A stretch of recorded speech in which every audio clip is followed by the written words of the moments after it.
Your Slack is going off all day long and you pay attention to it. Let me answer that while I was supposed to be focusing on getting this agreement out.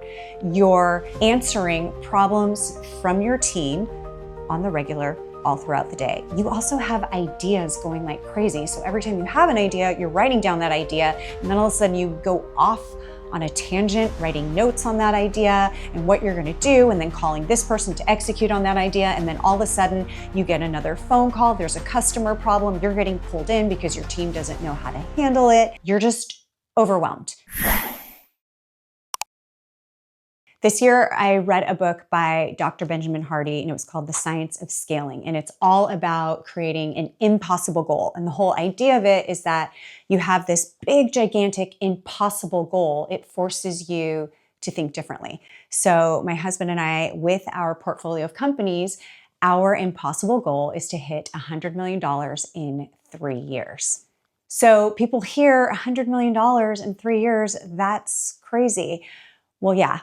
And most of the companies that I've built in the past have been 7-figure businesses. So it's a little bit different going all the way up to $100 million. So I definitely have to think differently. And this video is about what I'm doing differently to hit that goal. This time, when we talk about building to $100 million, it's less about spreadsheets and it's really about the people.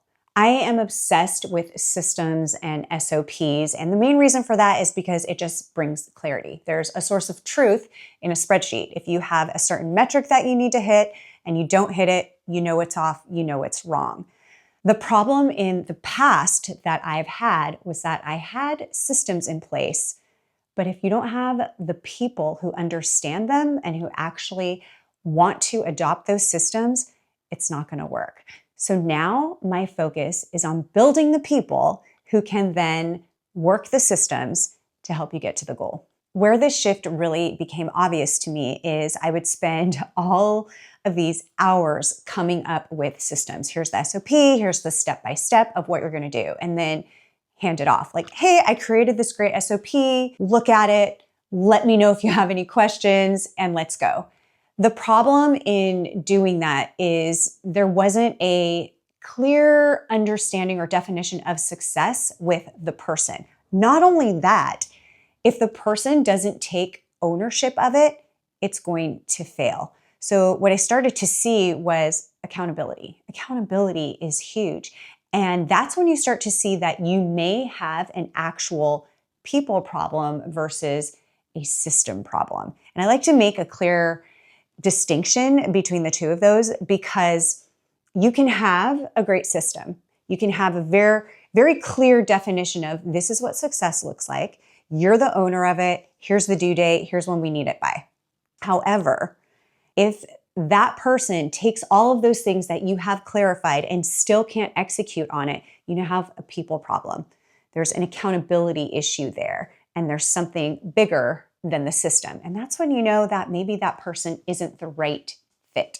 I think that every role within a company comes with some type of leadership. And you might not be managing a team, you might not be the leader or COO or marketing director. However, you are leading something when you have a list of responsibilities and a specific outcome for the business. And so what really started to shift for me is looking at those roles and looking at the person and understanding what is it that actually fulfills them. Why do they want this job? Is it just for a paycheck? Or do they actually feel attached to the vision of what you're building? And they might not feel that right at the beginning. Of course not. They're new. Nobody's going to care as much as the founder or the business owner. But there's something that they care about. And if you, as a leader of that person, can actually dive in a little bit deeper to understand what are their big goals and dreams. It might not be business related. It might be, I want to buy a big house, or I want to have 2 really epic vacations with my family a year. It's something. They might have a side hustle or a hobby that they really love. And if your place of employment and your business can actually help them to achieve those things, you're going to get so much more out of them. And what's going to happen is that leadership quality inside of them is going to start to emerge. It's going to start to emerge in their role with whatever it is that they own. So my reasoning for implementing systems this time around is quite different than how I used to do it. Before it was, I just want to get organized and I just want people to do what they're supposed to do. Yes, I get that. And of course, we all want that as business owners. However, what I realize now is that the real purpose of systems is to actually release people, not to control them. When people feel controlled, it's so icky. The creativity that they naturally have, the empowerment that they would have, it just goes away because they feel controlled and they feel like they have to do things the way that you told them to do it. So now we implement systems so that people can see this is what the outcome is supposed to be of this task. This is the outcome of this role. This is how we run a meeting so that we're not showing up going, it's just going to be another meeting where so-and-so is going to be venting. We're going to get random tasks assigned and we're going to realize that we got none of the tasks from the week before done. Instead, there's going to be a system behind it so that people know what to expect. So what is it exactly that I'm doing different this time around? So in the past, I loved my team. They were my family. And I was so adamant about keeping them comfortable. That's how much I loved them and cared about them. So when there were big changes that I wanted to make, I would gauge how they felt about it. And if it was scary for them, I actually just stepped back and said, okay, we'll just keep doing it the way we've been doing it. I let their comfort or discomfort guide the way of how we would make decisions. And that actually doesn't build people. So now what I'm doing is I'm focusing on building the people before I ever touch scaling systems. Because once I've built the people and empower them and let them realize how much they're capable of and give them that opportunity, then we can go to the system and we can start to scale. But without that understanding and without that foundation and knowing that they can trust me as a leader to help guide them, to help them grow and feel amazing and awesome with all these things that they can accomplish, there's just no point in throwing a system at them. Another thing that I'm doing differently is I'm focusing on ownership over optics. And what I mean by that is that in the past, I would think that a team member owned a task or owned a lane that they were in. But then I started getting questions like, hey, how would you like to handle this? Or we have an issue over here. Do you think that we could talk for a quick few minutes? And my days started just getting bombarded with few-minute chats, 5-minute check-ins that would turn into vent sessions and then me solving the problem for them. So what did that mean? It meant that there was no ownership in the role that they had. And optically, it looked like they were busy. They were busy doing stuff every day. They're answering emails, they're sitting at their desks, they're on the phone, they're making calls. That's all great. But what I really needed and what the business really needed was ownership for that role. And every role has a specific outcome that they're going after. And without that ownership, it's just going to be optics. It's going to be busy work with no outcome. And so now, before we do anything with a role, and even if you're just implementing systems in your business now, you can start this with a new role or an existing role. We give them a scorecard. And a scorecard basically has all of the items that they need to know that tells them they are doing a great job and they are achieving that outcome. Because oftentimes people just think, oh, I'm doing a good job because I'm here, because I showed up.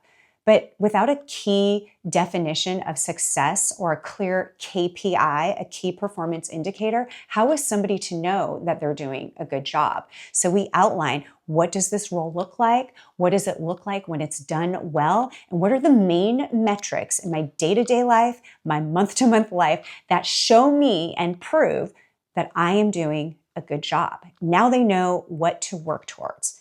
And from that, they take ownership of it, because there's going to be times where they don't meet that metric, and then they have to figure out, what is it that I need to do to get back on track? That is true ownership. That is taking that role and knowing exactly what the outcome needs to be. And if it's not going well, taking the responsibility and the accountability to get back on track. Another thing that I am doing completely differently now is making sure that I understand the real bottleneck of reaching a goal. Oh my gosh, that sounds so simple. But in the past in business, there was like a list of 20 different things that I wanted to focus on to improve. We need to improve the website. I think that this whole workflow, we have to optimize this. Hey, maybe we should do a new ad over here. Maybe we need to get this type of role and hire them quickly to alleviate this person, when really it was none of those things at all. The real thing was the real thing, and I just wasn't facing it. So oftentimes what business owners will do is they look at all of the things surrounding the main constraint in the business. One of the best things that completely changed the way I thought about business was from an author named Eliyahu Goldratt. I think I'm saying his name right, but it's so good. And it's called the theory of constraints. And what that means is if you can focus and put all of your energy on the main constraint, then naturally all of the other things will start to fall into place. But the main thing is that we start to look at all of these different things that don't bring you closer to the goal. And he does this phenomenal example, and I'm probably not going to do it justice, but follow with me. So imagine you own a bike shop and you've got 5 bicycle frames, you've got 4 bicycle seats, and you have 1 set of handlebars. What is the main bottleneck in terms of getting these bicycles out to your customers? So if you think about it, the main one, there's only 1 set of handlebars for these frames. So hopefully you get the point here. The focus should not be we need to make better frames. The focus should be we need more handlebars in order to finish making out these bikes. Then the next thing would be like, oh, we also need the seats. The hardest part for business owners is to actually understand, how do I even know what that bottleneck is? It can seem pretty simple when you look at bicycle parts, but when you look at your actual business, and there's so many things that you measure on success, like, well, I need happy customers, I need leads, I need sales. You need all of those things. But one of them is going to really stick out, especially if you're measuring those metrics on a weekly basis. So what we do in our companies is we have a weekly scoreboard that every team looks at on a weekly basis in one meeting. And what you'll see is all of the key metrics. What's the most important thing that keeps this business alive? I like to frame it like this. Imagine if you as the founder were going out of the country for like 2 months and you're not going to be able to talk to any of your team members. You're just not going to be available. But there's certain things that you want to know for sure are happening within the business that will measure and that will identify for you whether the business is actually working and it's actually successful, or if there's a big problem. So you identify what those key things are. I would say for me, in a lot of these businesses, I want to know how many leads are coming in. How much are we spending on those leads? How many of those leads turned into actual appointments? How many of those appointments turned into closed deals? I want to know how many projects are going for these companies. Are they successful? Are the customers happy? And then I always want to know, are these things in alignment with our North Star, the big goal that we have? So I'm going to go further into detail in upcoming videos on how to create this scoreboard and what numbers should be in there. But the point of this is to clearly see what is in the red and what is the bottleneck holding us back. You might see, you know what, we're converting great when it comes to appointments turning into sales, but our leads are really low and our revenue number isn't where we need it to be. What's the bottleneck? We need more leads. So it'll start to be super clear. The biggest thing for me in terms of what I'm doing differently is how I lead as a CEO and just what my day-to-day life looks like. I can tell you what it used to look like. And if you are anything like me, you will relate, especially as a new business owner, or even if you've been doing it for 20 years, you can still find yourself in this same situation. Your Slack is going off all day long and you pay attention to it. Oh my gosh, let me answer that while I was supposed to be focusing on getting this agreement out. You're answering problems from your team on the regular all throughout the day. You also have ideas going like crazy. So every time you have an idea, you're writing down that idea, and then all of a sudden you go off on a tangent, writing notes on that idea and what you're going to do, and then calling this person to execute on that idea. And then all of a sudden you get another phone call. There's a customer problem. You're getting pulled in because your team doesn't know how to handle it. You're just overwhelmed. Not to mention your inbox that has 500 different emails that you hired a VA to help you manage, but you never actually made the time to show her how to actually manage your inbox. So now you're overwhelmed with that because it became another to-do on your list, and everything just becomes another to-do. Your to-do list becomes 500 items long, and you have no idea where to focus because every one of them seems to be a priority. And here's the thing about priorities: if everything is a priority, nothing is a priority. And I learned that the hard way. And that is the fastest way to get so overwhelmed. So for me now, the way that I manage my time is to make sure that I have one North Star for me. There's a company North Star, which means by this year, this is the big, impossible goal that we want to accomplish. And from that, we're going to break our year up into 90-day increments. We only move quarter by quarter.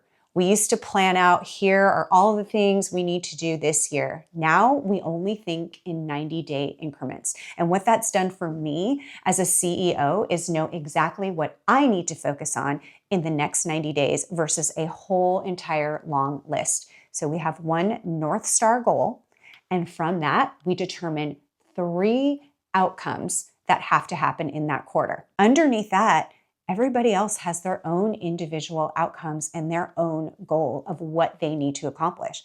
So for me, I know exactly what I'm going to get done by the end of the year. I know exactly what's going to happen in the next 90 days in order to make that big goal at the end of the year true.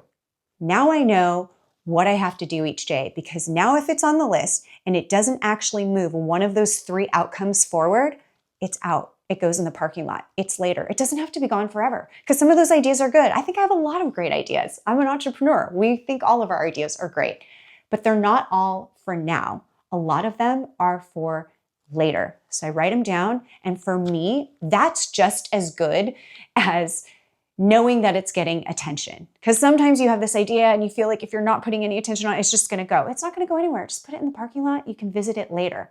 But you're going to be so happy at the end of 90 days when you look at those 3 things that you needed to accomplish and you did it. And all it did was move you closer to that big, impossible goal. And it feels so good. It keeps you clear. It keeps you focused. So I am no longer putting out fires throughout the day. I am no longer answering Slack messages every 5 minutes. Everything has its time. There's a time to answer emails and Slack. There is a time for me to work on content.